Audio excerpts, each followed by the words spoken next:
This is smelling the brain's creation in analysis. Ooh, I forgot I had that other music I could play. I gotta get more music. I love this background music, but I've played it a lot, so yeah. Okay, so smelling the brain's creation by Solveig and Aasen. I apologize how I say anything outside of the most boring English. But anywho, here we go. It's 11 pages in analysis. It is not unusual in the philosophy of perception to use empirical research to build arguments against or in favor of a certain philosophical view. This methodology is what Barwick uses in her book entitled Smellosophy, when criticizing an approach to olfaction according to which truthful perception is an accurate mental representation of physical properties. Furthermore, Barwick would like neuroscience to set the agenda for philosophical questions about olfaction so that empirical evidence is not just used to adjudicate between existing philosophical theories, but instead inspire new ones, such as Barwick's own. Thus, while her main focus is first-order theories of olfaction, she also aims to exemplify a methodology for developing and assessing such theories that breaks down the silos of institutionalized disciplinarity that are neatly dividing philosophical from neuroscientific inquiry. Is my music off? Or is it just low? It's just low. Okay. Did I hit the wrong button? Let's see. Alright. Whatever.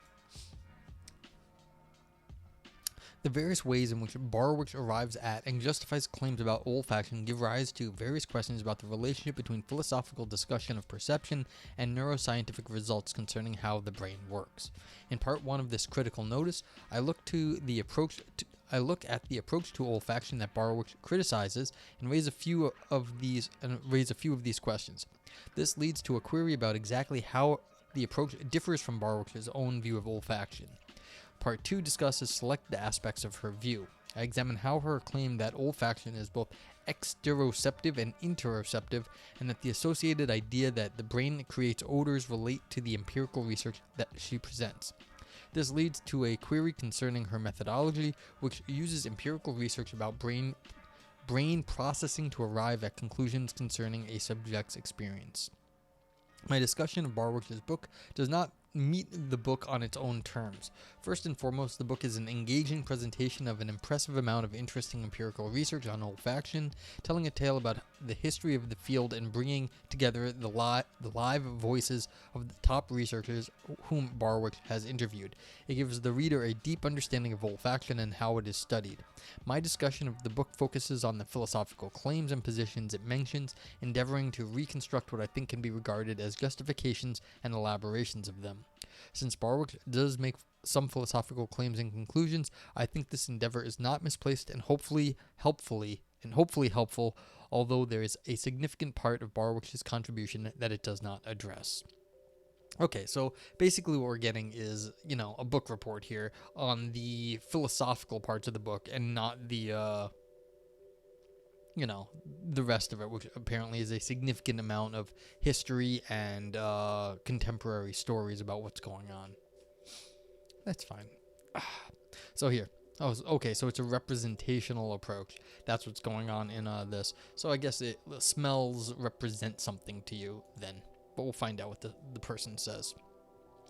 The approach to olfaction that Barwick criticizes is explained as originating from a time when vision was the center of attention in both neuroscience and philosophy.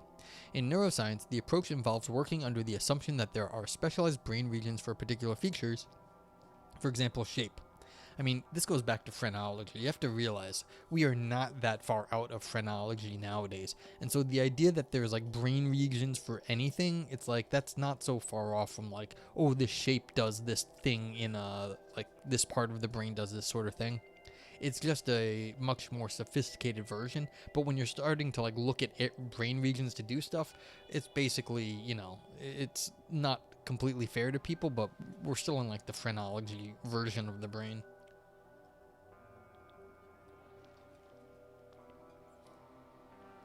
Okay.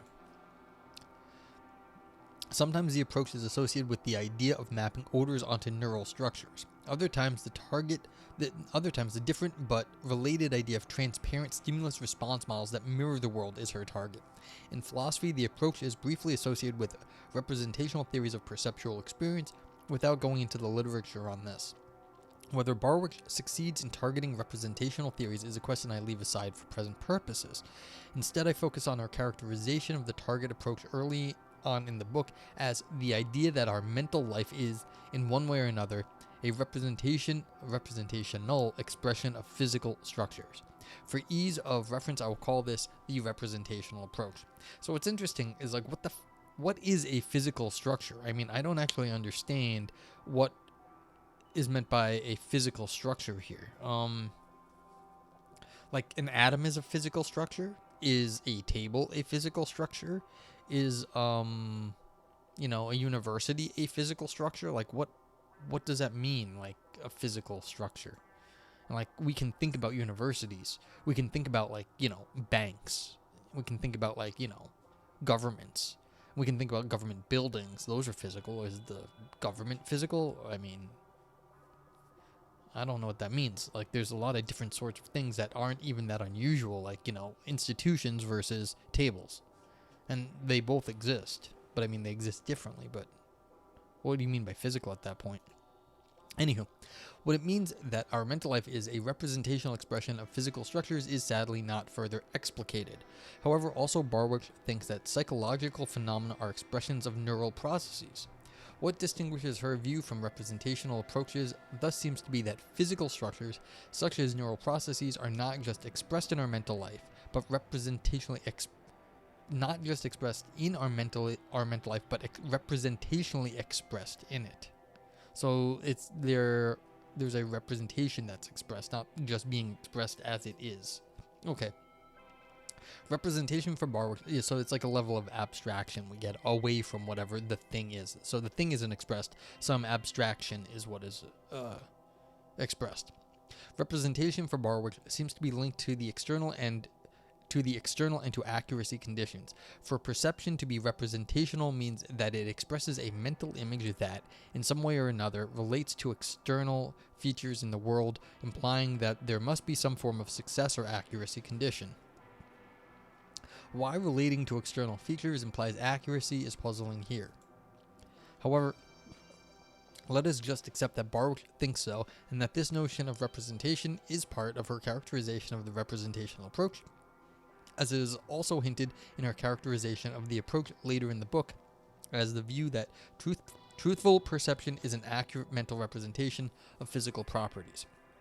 Thus, the representational approach that Barwick criticizes seems to involve taking something physical and external to the mind to be expressed in our olfactory mental states in such a way that this relation of expression can be evaluated for accuracy. Okay, yeah, so I mean, what are we representing in an olfactory sense? I mean, like, if you have a representation of a table, in some sense, like, people think there's, like, a picture of the table in your brain, and you can, like, compare the picture to the world. I mean, this is the picture theory of thought, like, where you've got a picture in the world, and you can somehow match the two things up. Exactly the details of that are, get extremely complicated. What exactly are the features? How are things structured in different ways that we can match them up? But, like, that's fair. So we got a representational matching, and that's what this evaluation for accuracy sounds like.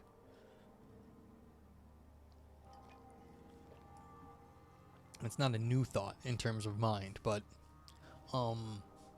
yeah. So, but that seems like what they're going for also in this theory of olfaction. Empirical research on olfaction reveals two overall reasons why the representational approach is misguided and doomed to fail. According to Barwick, they are 1. That chemistry of molecules is insufficient to explain our olfactory experiences, and 2. That our biology and neurology is part of that explanation. In the two next subsections, I try to reconstruct how Barwick thinks of these reasons tell against the representational approach, looking at a few selected parts of the empirical research that she discusses. Alright, so I mean, I don't know what this means. I have no idea exactly where they're going with this. The chemistry of molecules is insufficient to explain our olfactory experiences. I mean, okay, but like nothing we do can explain all of our experiences at the moment. It's not like there's any theory that like like theory of vision that can explain our visual experiences. That's like the hard problem of consciousness. Like nothing is going to actually explain our experiences, and so the idea that anything with chemistry of molecules or anything else is going to do it, like that's I mean that it's sort of missing the point if that's what you're targeting, because no one can answer that at all, and so it's not like that's a reasonable expectation for a theory of olfaction that you're going to explain our experiences, because nothing can explain our actual conscious experiences, be them olfactory experiences, visual experiences, auditory, whatever. And that our biology and neurology is part of that explanation. I have it's always going to be part of any like biological explanation, so I don't know what that means either. But okay. 1.1. The insufficiency of molecular chemistry. An example of someone Barwick thinks uses a representational approach to olfaction seems to be Young. His molecular structure theory claims that the object of olfactory experience is, and is explained by, the molecular structure of chemical compounds within odor plumes. See, here's why I want to read something about smells. You get these fun words. I haven't said the word plume in so long, and an odor plume, I mean, this is basically a fart. But like, that's awesome. An odor plume. Next time someone farts, I'm going to refer to it as an odor plume. And that'll be good. For instance, that a certain smell is the smell of lavender. You know, Aristotle, I was like, I wonder if he's lurking, and if I say this, is he going to get out of lurk? Like, I was like, that was what I was thinking when I was saying that stuff. Good to see you. I hope you're doing well.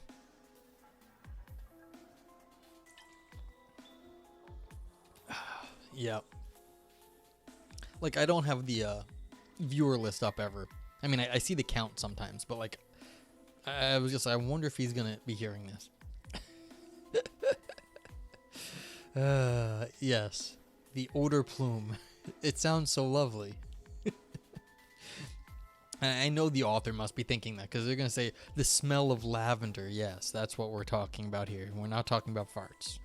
You know, they should have just gone with the farts, because that would have been a lot more entertaining than the smell of lavender. And you know what? I bet some people don't know what lavender smells like. Maybe you're from a part of the world that lavender isn't like maybe a popular smell, or like it doesn't grow there. So, but everyone knows what a fart is. So, yeah, should have just gone with the fart, because farts are funny and everyone has them. Okay. For instance, that a certain smell is the smell of farts is explained by the molecular structure of what enters one's nose, while properties of the plume explain the smell's identity and varying intensity from one location to another. Young's view is dismissed very quickly. This won't help you to understand olfaction, let alone provide a model to analyze the content of odor perception. Why not? Asks the author. Barwick's immediate justification feeds into reason 1 above. The relationship between the olfactory qualities we experience and the chemistry of the molecules that we on these occasions are in contact with is exceedingly complex. This justification is puzzling, for why should exceeding complexity in this relationship prevent analysis of it from even helping us to understand olfaction? I mean, I can understand in theory where you could say, look, say like the human being is like, say some like sports person. They can analyze a complex scene of like, many people running around and doing stuff all at once. Or like a video game player. They can, because we're on Twitch. So imagine you've got like a first person shooter and you've got like all sorts of things going on at once, and person has to judge like, where teammates are, all sorts of things. One of these like real-time strategy games. That's exceedingly complex. Will that actually help you to explain the perception, like the theory of perception and mind? I bet not. And the idea that we're going to realize what mind is from perhaps one of the more complex things we're doing, that might be a little bit over our heads.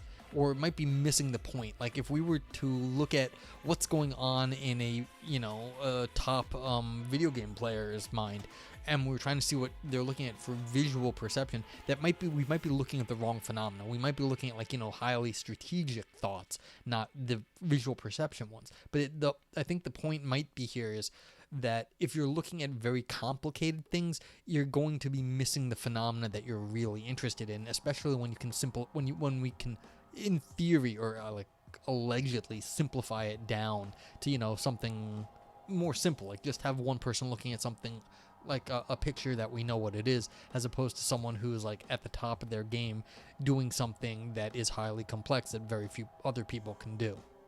Okay, so I think maybe that's where the author is going anyway, or Barworks was going. Let's see. However, perhaps it is not really the extent of complexity, but the nature of it that Barworks thinks makes Young's approach unhelpful. She goes on to explain that the relationship between qualities in molecular chemistry is not a linear structure-odor correspondence. Rather, molecules with different chemical structures can cause similar qualities for us to experience, and similar ones can cause different qualities. What is unclear to me is why a representational approach in Young's view cannot accommodate this fact and instead must provide a linear mapping from molecule structure to olfactory quality. Yeah, that's odd. I mean, why would there necessarily be a one-to-one relationship between anything in this stuff, especially given the complexity of our experience? The idea that there's an obvious link, like one smell to one thought, it seems a little bit simplistic. So, yeah. Okay, for instance, that the representational approach employs accuracy conditions to represent the mental life of a subject need not imply such linear mappings, for there are many ways to construe accuracy conditions.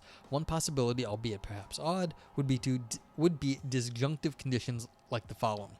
Perceiver S has olfactory experience of musk. It is accurate if and only if the molecules S is in contact with our tonalide or helvetolide or muscone, or insert the remainder of musk molecules. This would open for the possibility that molecules with different chemical structures can cause similar olfactory qualities. One could also imagine accuracy conditions that mention the perceiver's learning, biology, or other physiological and psychological factors, as Barworks explains, affect olfactory perception. Yeah, I mean, this is saying, look, you can generalize. You can say all chemical structures of a certain shape, similar to this, will smell like this. And so you could say, all right, maybe we can be a little bit more loose in how we talk about our linear mappings. And also there's things like, optical illusions. I wouldn't be surprised if there were olfactory illusions too, where you go nose blind to something and then you think one thing smells different because you've been overwhelmed, one part of your olfactory sense has been overwhelmed, and so you're smelling something different now. No, you're smelling something that smells different to you at the moment because one part's overwhelmed. So it's you cover, you stare something very red and then you look away and everything is blue tinted because your body has, tried to accommodate the overly red view by making what you see a little bit more blue in your head. And there's good, you can just search, for images of this sort of thing, and I wouldn't be surprised if there were similar ones in for smelling too.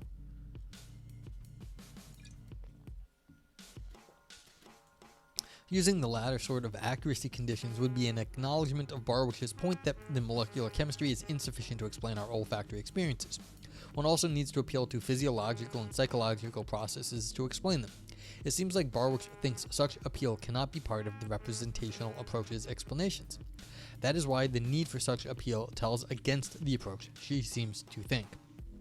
Let me present two examples Barwick uses to create trouble for the approach in this regard, before turning to the more overall issue of why the representational approach cannot appeal to psychology and physiology in its explanations. 1-2. The importance of physiology and psychology. The first example concerns olfactory white. Olfactory white is a distinct olfactory quality that we experience when encountering 30 or more different molecules mixed in equal intensity. Barwick writes that the quality is a computational feature created by the coding system, or more specifically, the brain creates the perceptual quality of olfactory white when it is forced to cope with an overflow of physical stimulus information and does not know what else to do. The example is clearly intended to tell against the representational approach. The question is why the creation of olfactory white is something the approach cannot accommodate. Alright, I have no idea what this is. Like, is it like going like snowblind? Like you've just been getting too much white in your eyes and you just kind of can't see anymore? Like there's too much, you're too bright or something? I don't understand what this olfactory white is. I wish there was more information about it. Maybe I'll have to look it up later. Okay, a second example concerns that very similar molecules may smell very differently. In fact, the same molecule may smell very differently in different concentrations, as Barwick mentions that 2-methyl-isoborneol does. It smells like camphor in concentrated form and earthy when diluted. An explanation of this is offered. The molecular structure looks like camphor from one angle and geosmin from another, where geosmin is a molecule that has an odor threshold 1,000 times lower than camphor. So when the concentration is high, it smells like camphor. Again, the question is why the representational approach cannot accommodate this explanation. Contrary to what Barwick intends, the latter example's explanation of the concentration effect might seem to be precisely the kind of explanation in terms of molecular structure that a representational approach would provide.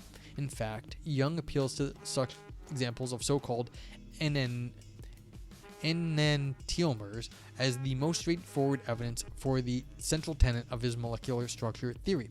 By contrast, Barwick's conclusion from this example is that explanations about stability and variation in odor perception require an understanding of the senses, the sensory mechanisms such as binding behavior, not the isolated stimulus. I believe her thought when coming to this conclusion is that facts about odor threshold, which are appealed to in the explanation concerning 2-methyl-isoborneol, are facts about sensory mechanisms. The representational approach cannot accommodate such facts, she seems to think. Correspondingly, I believe she thinks that the creation of olfactory white is due to sensory processing, which the representational approach cannot accommodate. My question is, why not? What is it about her opponent's view, the view that our mental life is a representational expression of physical structures, that precludes facts about sensory mechanisms or processing from being part of its explanations? The answer cannot be that mental life being a representational expression of physical structures involves that mental life relates to external features in the world. For Barwick herself holds that olfaction tells us something about the world, something about peoples, places, and materials, and this, she must think, does not preclude her from holding, as she does, that also physiological and psychological factors can figure in explanations of our olfactory experiences. Perhaps Barwick's point is not that representational approaches are precluded in principle from allowing such explanations. The point might simply be that these approaches never, or seldom in fact, a historical coincidence, mention such factors when explaining olfaction. But then it is hard to see why Barwick condemns these approaches in such strong terms. She claims that representational approaches are doomed to fail, and that Young's view won't help you to understand olfaction. This makes it sound like representational approaches unavoidably make some mistakes. Which mistake is that? Yeah, knowing whose nose. I don't know. Some people got good noses.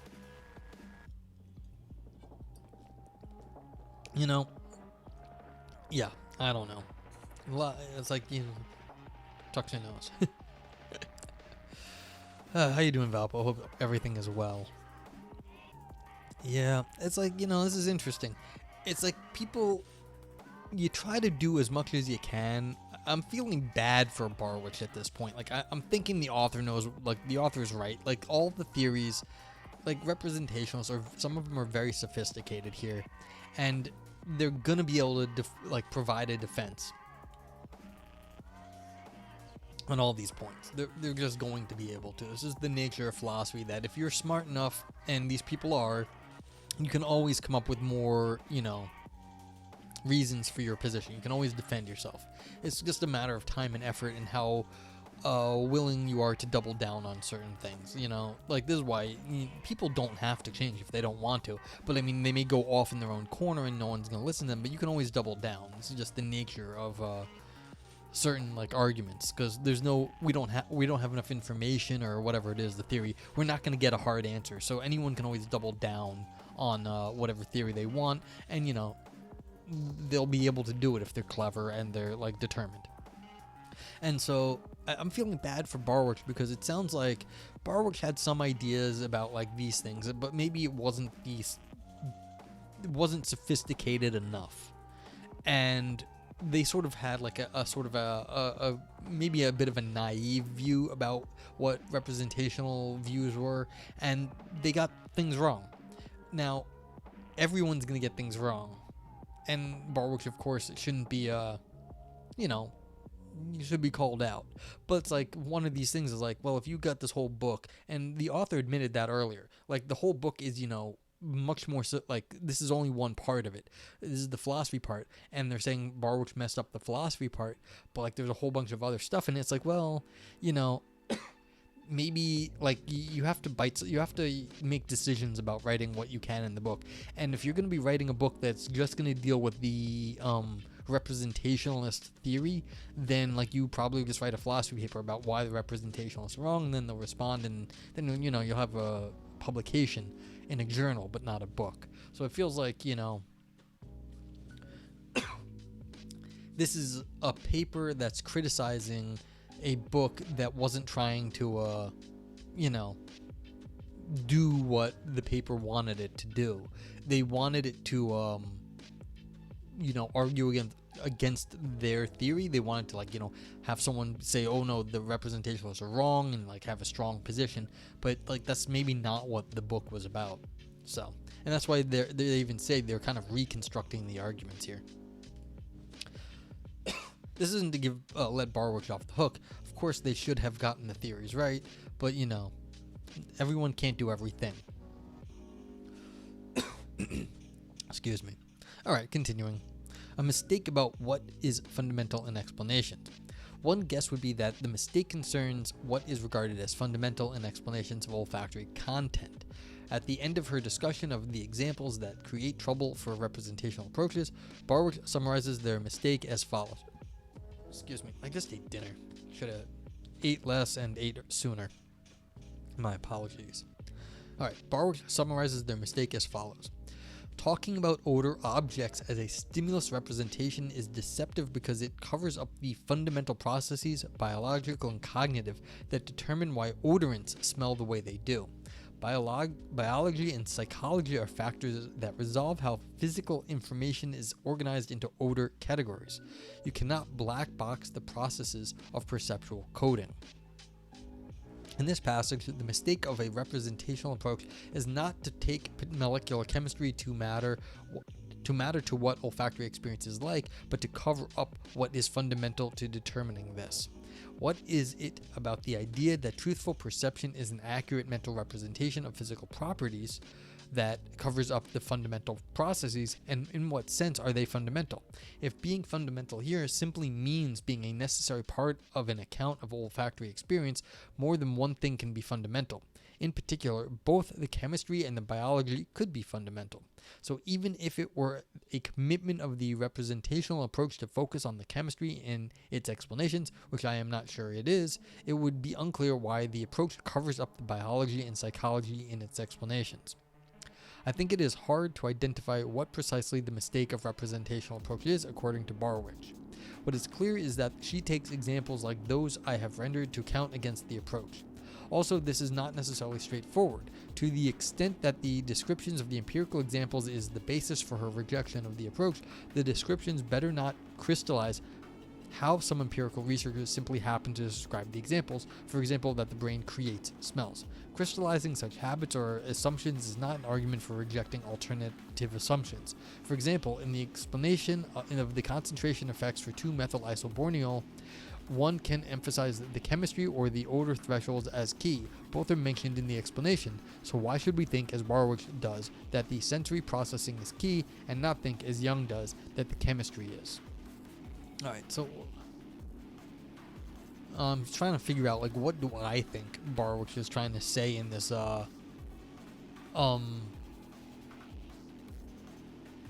Yeah, I fear that what I actually said earlier is the problem with what I think Barwick is. I still think what I just said like a few seconds ago is right. The author here is wanting a different argument than Barwick presented in the book. But like it looks like Barwick is trying to ask for too much. Like there's no way we're gonna actually get the experience, the conscious experience of like, you know, what a smell is like, because that's answering the like hard question of consciousness, what it is to have an experience, and we're not going to get that. But that seems like what it is. Like you're going to black box the process of perceptual coding. Well, that's exactly what the hard question of consciousness is asking. How do we actually get the experience out of the physical information? And so they're thinking that the representationalist approach is doing this thing that we can't do because that's the hard problem. The author here then wants, like, no, you have to be more, like, specific about what is going on in this sort of a thing, and why can't we do this, like, break it down into little pieces representationally. It's like, well, yes, you could also do that, but I think they're talking across purposes here. You know, it's like one person is saying, look, we're not getting the fundamental human experience, which, of course, we can't do anyway. But then the other person is saying, well, look, we can break it down to pieces. And so they're not talking about the same thing. One's talking about, like, human experience, and the other person is talking about, like, breaking down representational things into little bits. That's not talking about the total human experience. So, but it seems like they're talking across each other here. Okay, the possibility of alternative descriptions of particular examples is, however, perhaps less of an issue if we focus on Barwick's overall endeavor in her book.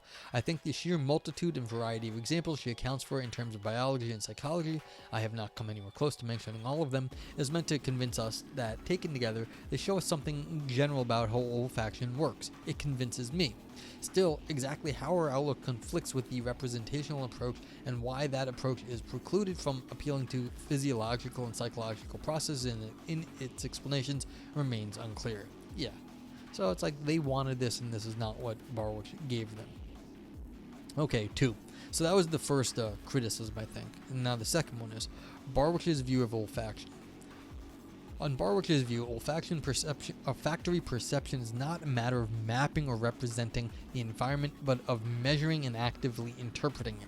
Smelling is a skill used in decision-making, aiming at refining the variable informational content of odor situations. Smelling is not subjective, although it is highly idiosyncratic, varying within individuals' biology and learning. Her view of olfaction leads Barwick to draw conclusions about perception generally as well, for instance, that perception is not direct, and that perception and cognition are not entirely separate modules. Parts of her view is hard to get a grip on, part because central terms like measurement and odor situation are not defined, except to some extent interdependently. I cannot do full justice to her view here, but I will focus on how she thinks olfaction is interoceptive, what it means that the brain creates sense, and raises an issue with taking it to follow that what subject's experience is created as well. And see, this is what I mean. This is where I think one person is talking at one thing and the other person is doing something else. What subject's experience, how someone creates an experience is going to be a completely separate topic, actually, than breaking down the science of smell. But whatever. So it's like, this is why I think like this whole thing is a little off. But that's okay, because in some sense, this person, the author here, is trying to keep Barwick honest, saying, look, you can only talk about certain things, and you're not talking about the things that are important. If you're talking about the big question, that's fine, but it's also the technical thing of begging the question when you are asking the big question first before you break it down into the pieces that you need to explain before you get to the whole thing, the whole shebang. Assuming that you can even talk about the whole shebang. Okay. Olfaction as interoceptive. One controversy in the philosophy of olfaction concerns whether olfaction is an exteroceptive or interoceptive sense. The issue is whether olfaction lets us experience something that is, or alternatively, that seems external to or independent of the body, as many think vision does, or something internal to or not independent of the body, as many think pain does. Barwick has an original approach to this controversy. She declares that olfaction is both exteroceptive and interoceptive. It is a sense directed at phenomena outside and inside the observer. That's interesting, but I mean, alright, whatever. I mean, in some sense, it's like everything is always like somewhat psychological and also, talking about the outside world, but whatever's. I don't quite know what the controversy is here, so I'm not sure what the, what the stakes are. As an example, she mentions that when smelling food, aroma olfaction is, on the one hand, directed at the edibility and quality of a dish, and on the other hand, directed at whether you are desperate enough to eat ramen noodles for the third time in a day. What I find difficult to understand is how this claim and this example are supported by her view. I will focus on her claim that olfaction is interoceptive by asking, how does Barwick's account of how olfaction works have the consequence that olfaction is directed at something inside the observer? When introducing the idea that olfaction is interoceptive,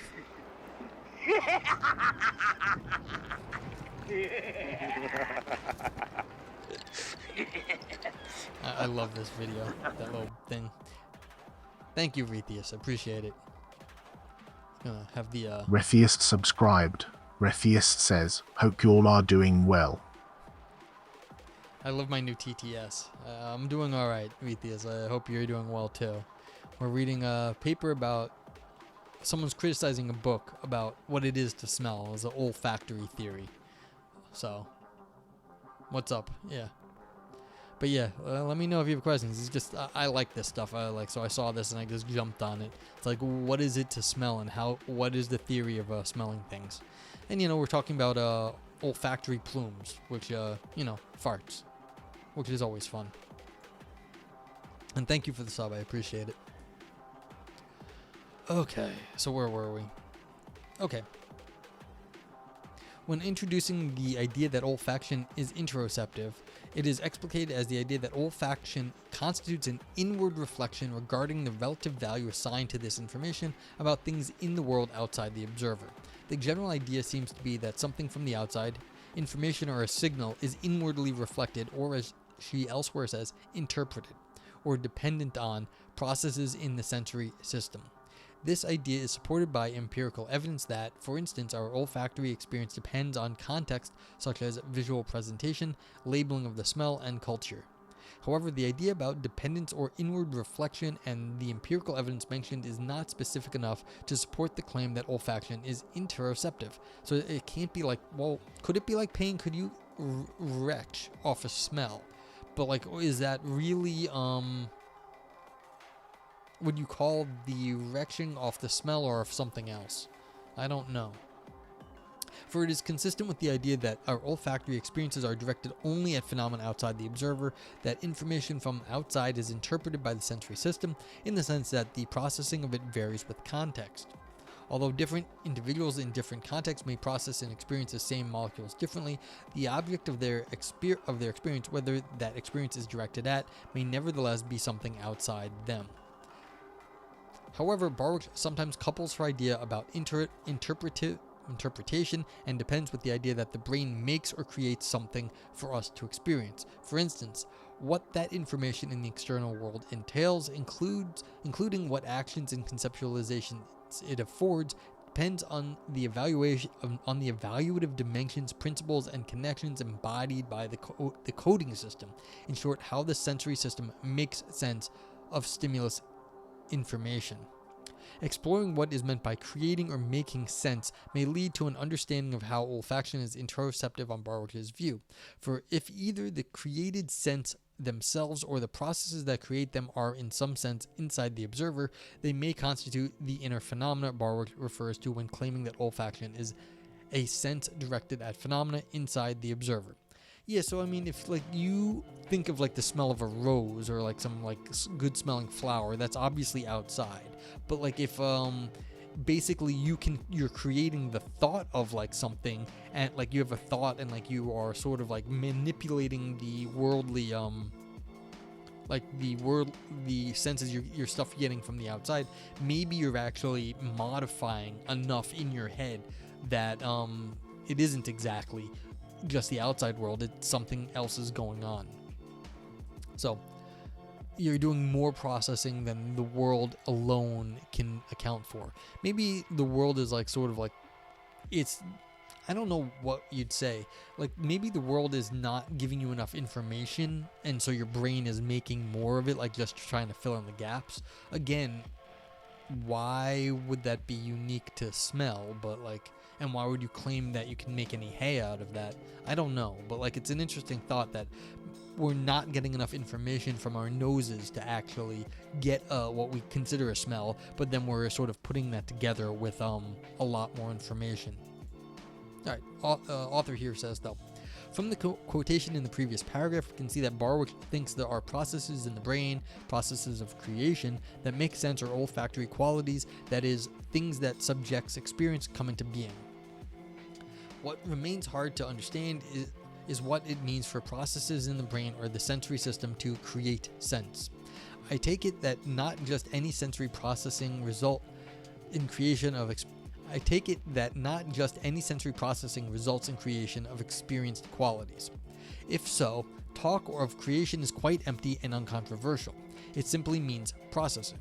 Most will agree that sensory processing happens in olfaction as well as in other sense modalities, but Barwick clearly means to assert something substantial and perhaps even new when claiming that the sensory system or the brain creates sense. This also seems to be her intention with the example from section 1.2 about olfactory white as a created olfactory quality that representational approaches cannot accommodate. So, what must the sensory processing be like in order to create sense? I really want to know what this olfactory white is. If anyone wasn't here earlier, there's apparently a smell that we experience when our system is overwhelmed with too many competing smells. Valpo says, so we don't have access to smells in themselves, all we get is smells as they stank to us. Yes, you only get the stank, you don't get the smell. I think that's an accurate representation of Barwick's position. It's like the I really want to now use stank in like a technical sense. Like the stank is like the just the like the nuom I can't even talk to them. Stank furons, never stank insect. Yes, exactly. Never the stank in itself. Only the stank as it appears to us. So, that's right. But like, yeah, we should like define stank as the immediate quality of it as opposed to the reflective quality. So stank would be like the like the qualia of the smell. I hate qualia, so I don't even want to use that. Yeah, but I think there's something here. You could have like the immediate perception of the smell is the stank, but then the reflective is the scent. So I like that better. There's also something in consciousness theory is what catches your attention. The thing that the salience. So the stank is the olfactory salience. I wonder if there's, I bet there's a technical term there, and it's not going to be stank, but like, I think that would be better to use stank as like sort of an olfactory salience term.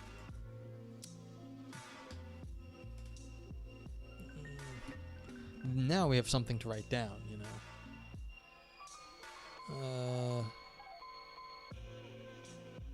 stank as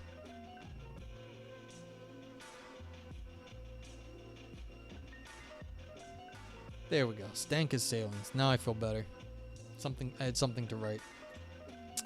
So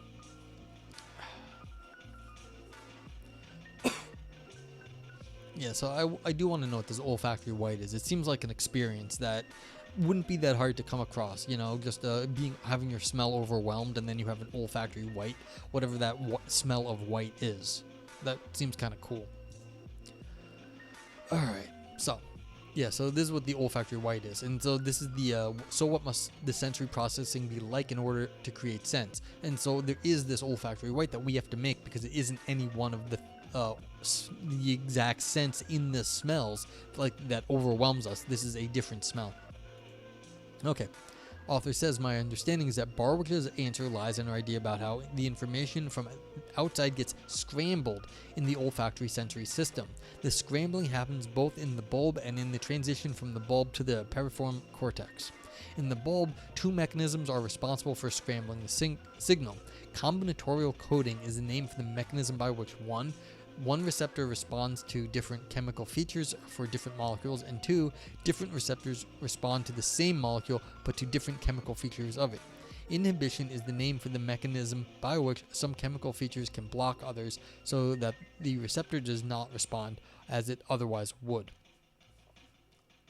One can well understand, as Barwick points out, that these mechanisms have the consequence that the receptor response to a mixture of molecules can differ from the response to them to the individual molecules it consists of, and that different mixtures can generate the same receptor pattern. But it remains obscure, to me at least, why it means that the brain represents what it is shown by the receptors and does not see the configuration of the external odorants, but deals only with signals from the epithelium. That the receptor mechanisms influence whether or in what way information from one molecule is passed on in the olfactory system need not mean that the brain's access to the information or what the information originates from, the external odorants, is blocked altogether. However, perhaps this influence could suffice for explaining how the sensory system creates sense, although not ex nihilo. It could, but it could also merely count as contextual disambiguation or completion of the information from molecules, which are processes Barwick thinks matter in olfactory processing too.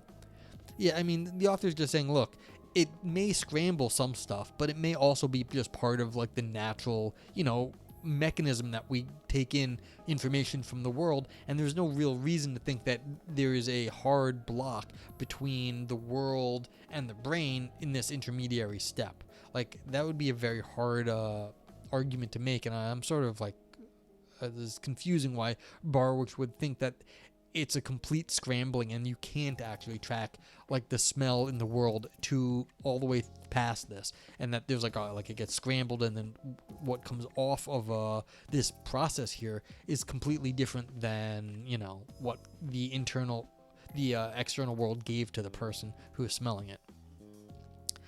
So the issue here can be considered part of the larger issue of how to delineate constitutive from causally effective factors in olfaction. As Smith points out in his discussion of flavor, empirical inquiry alone cannot solve this delineation. Philosophical or theoretical principles are needed in addition. Analogously, in the case at hand, we lack theoretical principles for deciding whether the receptor mechanisms merely causally affect the information from molecules, and in this way, the scent we experience by contextually disambiguating them, or if they also contribute something that is constitutive of the scent, and in this sense, creates it. Yeah, so like, why would, if there is no, if the causal structure is lost, but it's just giving some sort of, substrate for your nose to make up a scent, that would make what Barwick is saying make sense. Like, you're making something up based on the, raw materials, but it could have made up mostly anything, maybe only probabilistically getting, like, actual information about the world.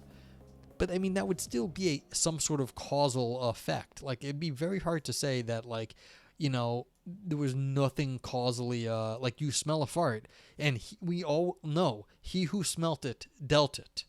So, the idea that there is no causal effect from the smell to like the way the world is, like, obviously that is a counterexample to the he who smelt it dealt it is a counterexample to this theory.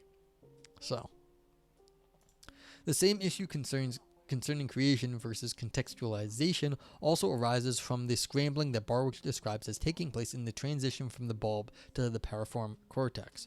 There, the signal from one glomeruli in the bulb, spherical neural structures in the outer layer of the bulb, is sometimes scattered to different areas of the piriform cortex, and sometimes converge with signals from other glomeruli to the same area. When an individual over time is presented with the same molecules repeatedly, the brain's response to these scrambled signals in the piriform cortex gets stronger and more specific. In this way, the piriform creates temporary anticipatory odor templates. Barwick concludes. I think we can grant Barwick that these order templates can be regarded as a tool developing in the brain, or as a tool the brain creates if we use the word create similarly to how one might say the wind creates ripples on water.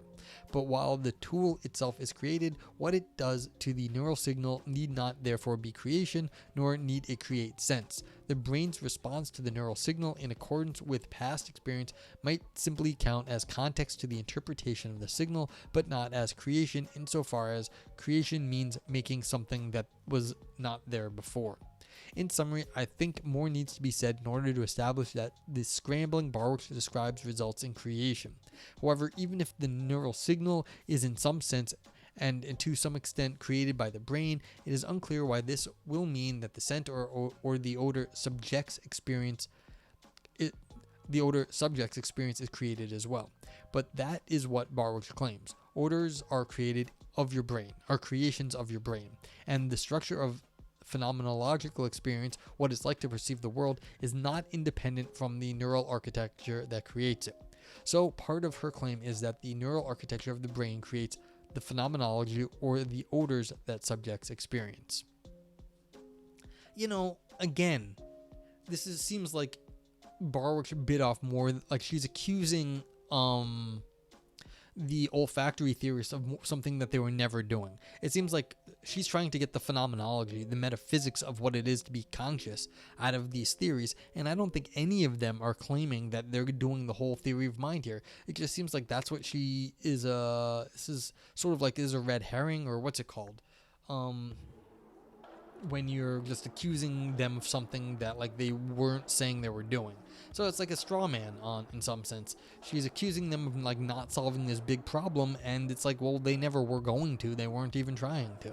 So it's it seems like Barwick may have been a little misguided in this sort of criticism. But whatevers.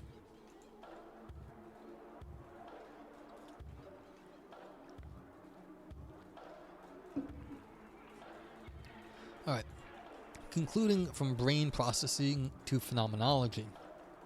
The latter point raises a more overall question about what the relevance of brain processing is for phenomenology and perceptual experience. Even apart from her claim about how scrambling of the information from outside leads to creation, Barwick seems to think that the scrambling has consequences for what a subject experiences. As part of the summary of her view in the final chapter of the book, she writes, "This smorgasbord of physical information, sensory input from various sources, is translated into neural signals and then processed through various stages, during which this information is filtered, structured into signaling chunks, and integrated into clusters, as well as further aligned with other parallel processes in the nervous system. Accordingly, the perceptual content of smell must be analyzed not primarily as instances of odor objects, but concerning odor situations. Odor situations represent a perceptual measure of neural decision-making in context where input cues are integrated in terms of their temporal and learned associations." Exactly what odor objects a perceptual measure and odor situations are is not essential for my purposes and is unfortunately not defined. However, while it is hard to get a grip on exactly what Barwick concludes is the perceptual content of smell, in the quotation the words accordingly and must indicate that she concludes about this from her description of the translation, filtering, etc. of the information coming from outside. I find this conclusion from brain processing to what the subject experiences intriguing. Not just in olfaction research, but with regard to perception generally, there is a gap to be bridged between empirical science's talk of what the brain does and philosophy's talk of what the subject experiences. And finally, we're getting to what I've been harping on. As Drayson observes, it is not given that such subpersonal level and personal level talk are independent from one another in any interesting sense. She suggests, in fact, that such talk may be addressing the same metaphysical questions, but at different levels of explanation. If this is right, Barwick may well be right that empirical knowledge about how information is processed in the brain allows us to draw conclusions about what a subject experiences. The unanswered question, however, is how these conclusions are to be drawn. How do we transition from findings or theories about brain processing to conclusions about phenomenology and experience? In particular, in the case at hand, what must we assume if the translation, filtering, etc. of sensory information that Barwick describes is to have the consequence that the perceptual content of smell is odor situations? Such questions remain unanswered in Barwich's book. She draws conclusions from sensory processing to a subject's experience without detailing how these conclusions are reached, for instance, in the quotation above. Perhaps one will say that I am here asking for details where none is needed. None is needed, one might think, because the information from outside, which gets processed in the sensory system, is identical to the perceptual content that the subject experiences. The idea would be that what the subject experiences simply is the input to the sensory system, modified by the changes or additions that the system makes to it. So if the brain creates a template as a tool for modifying the neural signal in the brain, this template also modifies what the subject experiences. A problem for this idea arises if one thinks there are modifications happening in the sensory system that do not have exactly the same effect on what we experience as it has on the information that gets processed. For instance, I mentioned above that Barwich describes how the signals from the bulb to the piriform cortex are sometimes scattered and sometimes converge. The effect on the signal is scrambling. But what is the subject experiences also scrambled the same way?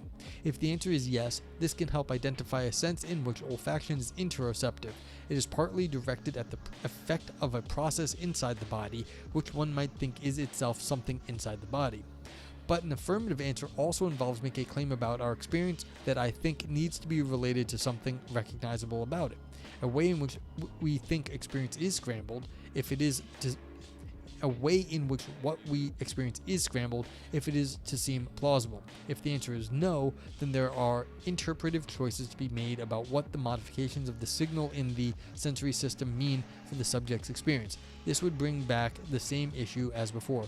What assumptions should we make in order to draw conclusions from the sensory processing to perceptual experience and phenomenology? I was like, yeah, I mean, do you actually think when you smell, you are smelling some sort of like scattering and coming together that's going on in your brain? That doesn't make any sense to me at all, actually.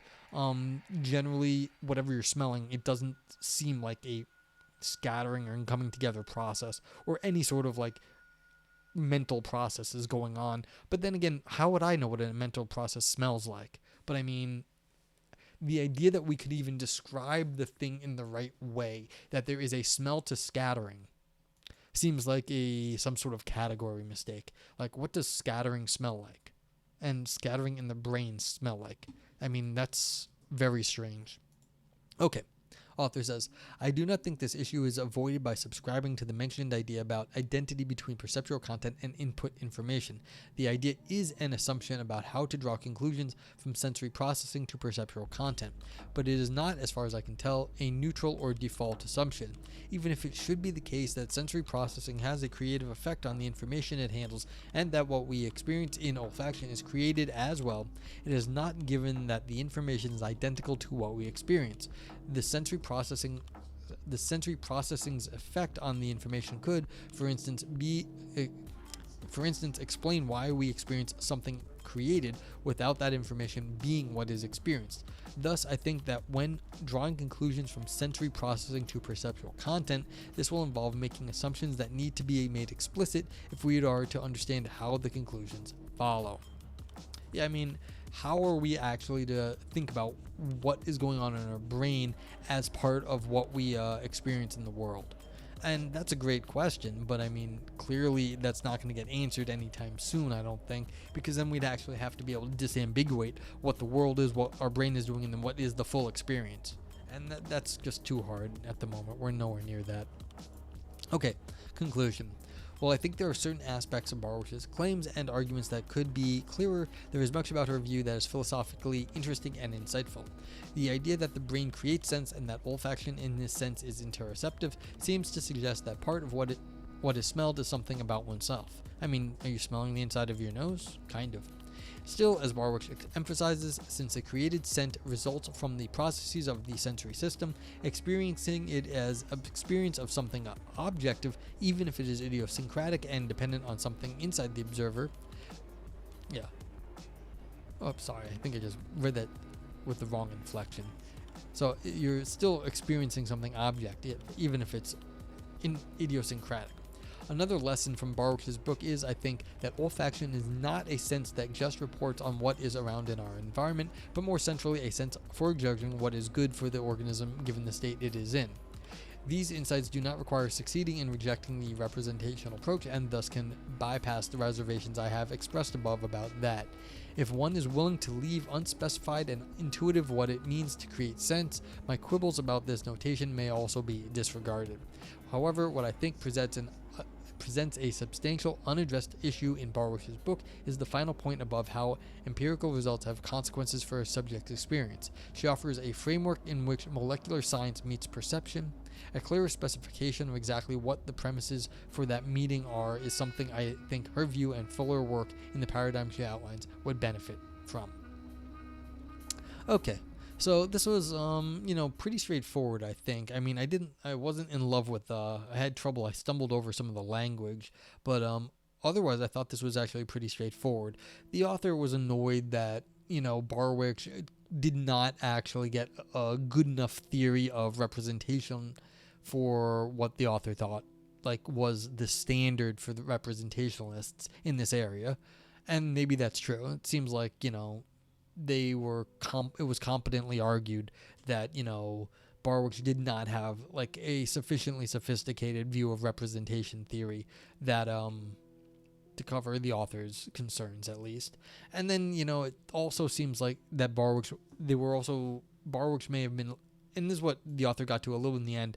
I think they could have made this a little bit tighter of an argumentation, but they were giving Barwick's credit, saying, look, maybe there's some way to make this work, and we're going to learn how the mind, the processes that go on, are part of our phenomenal experience.